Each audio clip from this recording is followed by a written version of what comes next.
Kim and I are excited to be presenting to you today number 19 Roaches Beach Road, a home that's all about family, lifestyle and location. Positioned just 17 minutes from the Hobart CBD and 5 minutes from several beaches such as Roaches, Lauderdale and 7 Mile Beach, you'll never be short of things to do. Let's go take a look.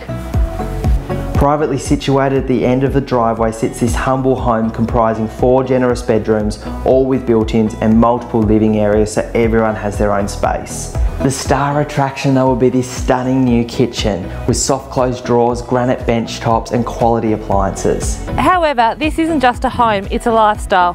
Set on 5 acres of fenced pasture, if you're a horse enthusiast, this home is already designed perfectly for you. Located a short trot across the paddock, you'll be at the Tasmanian Equestrian Centre, or alternatively walk out the front gate and you'll be on the Tangara Trail where you can ride your horse to your heart's content. The property has several large sheds that are already existing, so you'll have plenty of option to store all the outdoor accessories that you need. An added bonus is the fully self-contained flat, which you can continue to rent out or make into a teenager's retreat or short-term accommodation. With so much on offer and a location as good as this, you'll have to be quick. So make sure you jump on the phone and give either Kim or myself a call today and we'll organise to get you through.